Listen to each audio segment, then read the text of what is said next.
안녕하세요, 사랑하는 여러분. 오늘도 원스텝 코스와 함께 해주셔서 정말 감사합니다. 여러분, 혹시 이런 경험 있으신가요?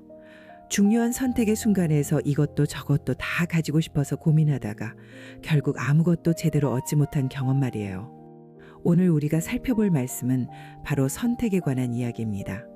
그것도 우리 인생에서 가장 중요한 선택, 바로 누구를 섬길 것인가에 대한 선택 말이에요. 여호수아서 24장에서 여호수아가 이스라엘 백성들에게 던진 도전적인 메시지를 통해 오늘 우리의 신앙을 다시 한번 점검해 보는 시간을 가져보겠습니다. 신앙은 선택입니다. 정말 간단하면서도 강력한 말이에요. 하나를 선택한다는 것은 다른 것을 포기한다는 뜻입니다. 이것은 우리 삶의 모든 영역에서 적용되는 원리이죠. 예를 들어 볼까요? 여러분이 결혼을 하신다면 한 사람을 선택하는 것이죠. 그 선택은 동시에 다른 모든 사람들을 포기한다는 의미입니다. 만약 누군가가 나는 여러 사람을 동시에 사랑할 수 있어라고 말한다면 그것은 진정한 사랑이 아니라는 걸 우리는 알고 있어요. 신앙도 마찬가지입니다. 하나님을 믿는다는 것은 다른 신을 포기한다는 의미입니다. 하나님을 믿으면서 동시에 다른 신을 믿을 수는 없는 일이에요. 그런데 여기서 문제가 생깁니다. 실제로는 어떤가요? 많은 사람들이 하나님과 다른 신들을 동시에 믿을 수 있다고 생각합니다. 뭐 하나님도 믿고 다른 것들도 좀 믿으면 어때? 더 안전하지 않을까? 이런 생각을 하는 거예요. 실제로 한국의 많은 그리스도인들이 이런 모습을 보이기도 합니다. 교회는 열심히 다니지만 동시에 조상제사에 참여하고 토정 비결을 보고 사주를 보러 가기도 하죠. 혹시 모르니까, 전통이니까, 가족을 위해서라는 이유로 말이에요. 이런 모습은 비단 오늘날만의 이야기가 아닙니다. 이스라엘 백성들이 바로 그랬어요. 여호수아가 가나안 정복을 끝낸 후 세겜에 이스라엘 백성들을 소집하고 행한 마지막 설교를 살펴보겠습니다. 여호수아서 24장 14절에서 여호수아는 이렇게 말합니다.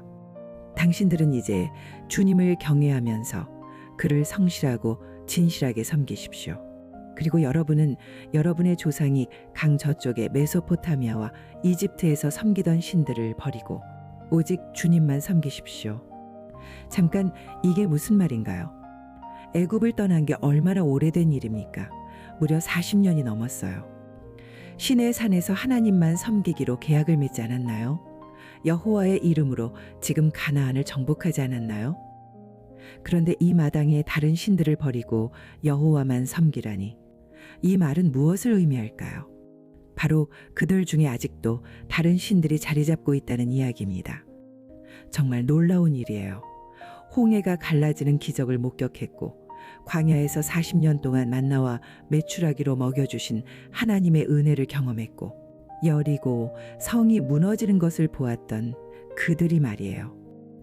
그런데도 여전히 그들의 마음 한구석에는, 아니 그들의 집 어느 구석에는 다른 신들의 우상이 보관되어 있었던 거예요. 그럼 우리는 어떨까요? 물론 우리는 금이나 나무로 만든 우상을 집에 모셔두지는 않습니다. 그런데 정말 그럴까요?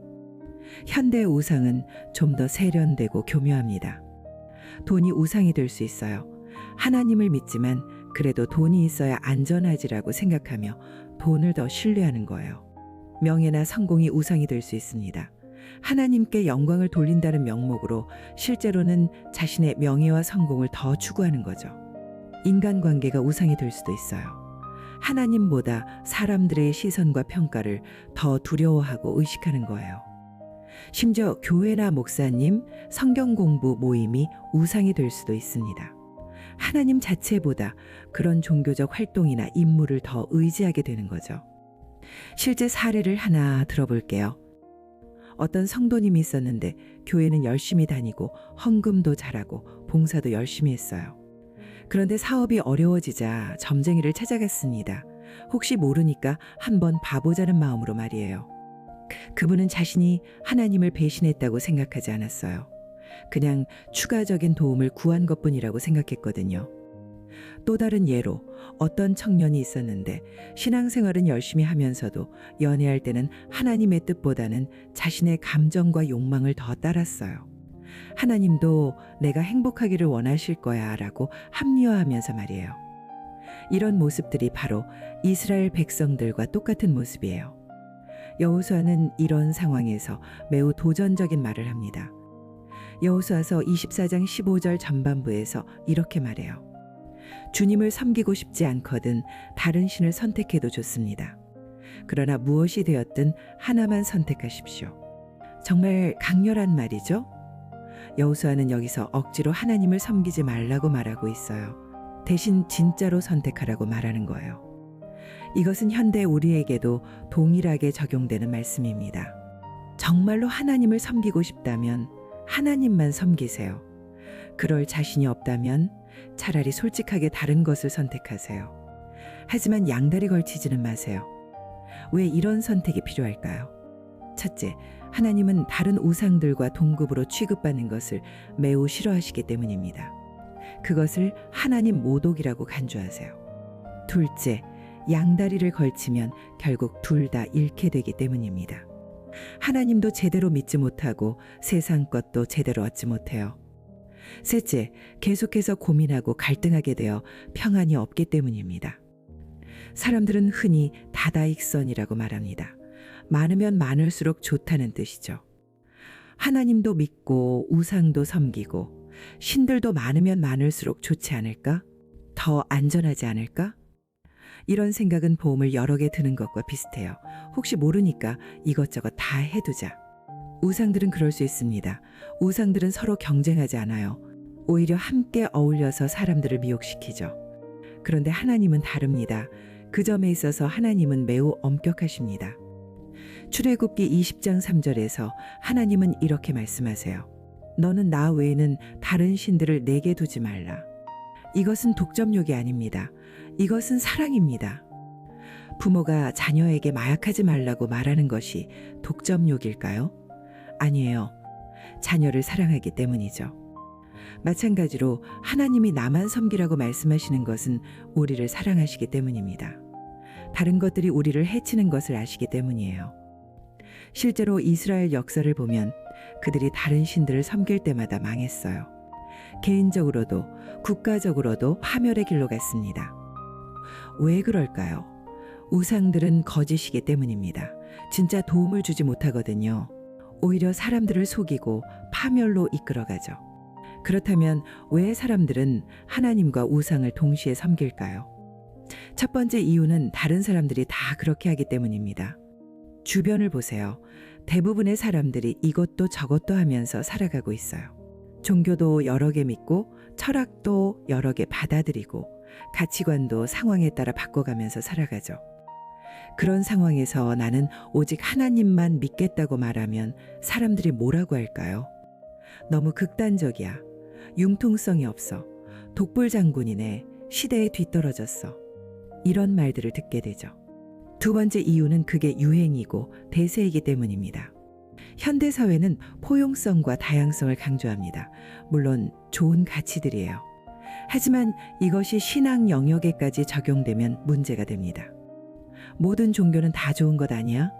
결국 산 정상은 하나인데 올라가는 길만 다른 거 아니야? 이런 말들이 그럴듯하게 들리죠. 하지만 이것은 진리를 상대화시키는 위험한 생각입니다.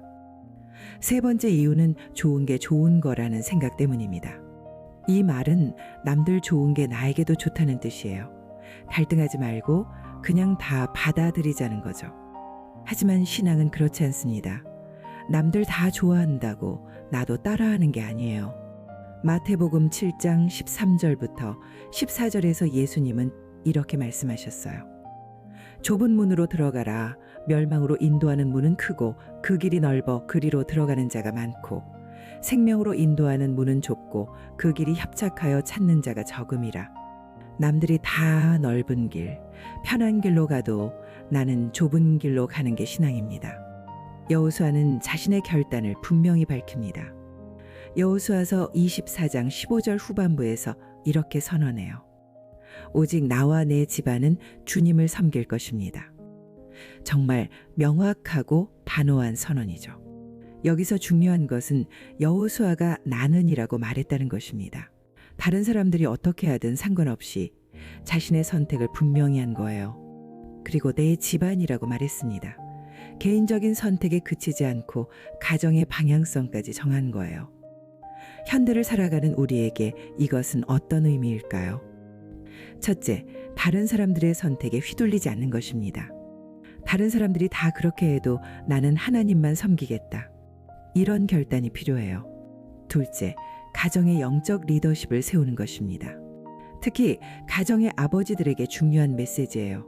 가정의 신앙 방향을 분명히 세우는 것이 필요합니다. 셋째, 일관성 있는 신앙생활을 하는 것입니다. 교회에서만 하나님을 섬기고 세상에서는 다른 기준으로 사는 것이 아니라 어디서든 하나님만 섬기는 일관된 삶을 사는 거예요. 그럼 구체적으로 어떻게 적용할 수 있을까요? 첫째, 내 마음속의 우상들을 점검해 봐야 합니다. 정말 솔직하게 자신에게 물어보세요.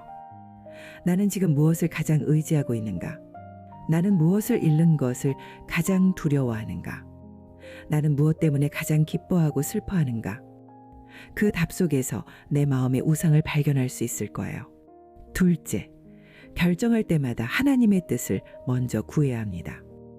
작은 일부터 큰 일까지 모든 결정에서 하나님이 원하시는 것이 무엇일까를 먼저 생각하는 거예요. 셋째, 세상의 유혹에 대해 분명한 기준을 세워야 합니다. 이것은 하나님의 뜻에 맞는가, 맞지 않는가? 이것이 나를 하나님께 더 가까이 이끄는가, 멀어지게 하는가? 이런 기준으로 판단하는 거예요. 넷째, 신앙의 동역자들과 함께해야 합니다. 혼자서는 어려워요. 같은 마음을 가진 신앙의 동역자들과 함께 격려하고 도전하며 나아가는 거예요. 물론 이런 선택에는 대가가 따릅니다. 때로는 외로울 수 있어요. 다른 사람들과 다른 길을 가는 것이니까요. 때로는 손해를 볼 수 있어요. 세상의 방식대로 하면 더 쉽게 얻을 수 있는 것들을 포기해야 할 때가 있거든요. 때로는 오해를 받을 수 있어요. 너무 경직되었다. 융통성이 없다는 말을 들을 수 있어요.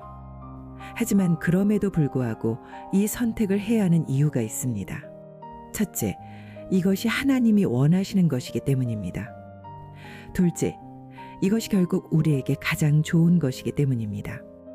셋째, 이 길을 통해서만 진정한 평안과 기쁨을 얻을 수 있기 때문입니다.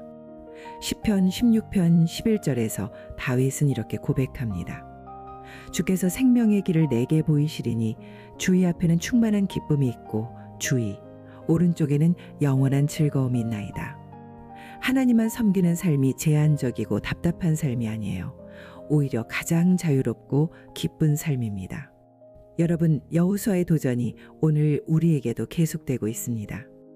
섬길 자를 택하라. 이 말처럼 무서운 말이 없습니다. 왜냐하면 이것은 우리 인생의 전부를 결정하는 선택이기 때문이에요. 하지만 동시에 이 말처럼 희망적인 말도 없습니다. 왜냐하면 올바른 선택을 하면 우리의 인생이 완전히 달라지기 때문이에요. 오늘 이 시간 여러분은 어떤 선택을 하시겠어요? 혹시 지금까지 하나님과 다른 것들을 동시에 섬기며 살아오셨나요? 그렇다면 오늘이 결단의 날입니다. 혹시 나는 이미 하나님만 섬기고 있어라고 생각하시나요? 그렇다면 다시 한번 점검해 보시기 바랍니다. 정말 마음 깊은 곳까지 하나님만 계시는지 말이에요. 여호수아의 선언을 다시 한번 들어보세요. 오직 나와 내 집안은 주님을 섬길 것입니다. 이 고백이 오늘 여러분의 고백이 되기를 바랍니다. 다른 사람들이 어떻게 하든 세상이 어떻게 변하든 오직 하나님만 섬기겠다는 결단 말이에요. 그 결단이 여러분의 인생을 완전히 바꿀 것입니다. 그리고 여러분의 가정과 다음 세대에까지 영향을 미칠 것입니다. 사랑하는 여러분, 기억하세요. 여러분은 혼자가 아니에요. 하나님이 여러분과 함께 하세요. 그리고 이 영상을 보고 계신 모든 분들이 함께하고 있어요. 우리 모두 함께 믿음의 여정을 걸어가요. 오늘도 여러분과 함께할 수 있어서 감사해요. 다음에 또 만나요. 그때까지 평안하세요. 오늘도 하나님께 한 걸음 더 가까이 One Step Closer. 오늘 영상이 여러분에게 도움이 되었다면 구독 버튼과 좋아요 버튼을 눌러주세요. 그리고 댓글로 여러분의 생각과 은혜 받은 점들을 나눠주시면 정말 감사하겠습니다. 알림 설정도 켜두시면 새로운 영상이 올라올 때마다 가장 먼저 만나보실 수 있어요. 여러분의 가족과 친구들에게도 이 영상을 공유해 주세요. 더 많은 분들이 하나님의 말씀으로 은혜 받으실 수 있도록 말이에요. 다음 주에도 더 좋은 말씀으로 찾아뵐게요. 그때까지 하나님의 평안이 여러분과 함께 하시길 기도합니다.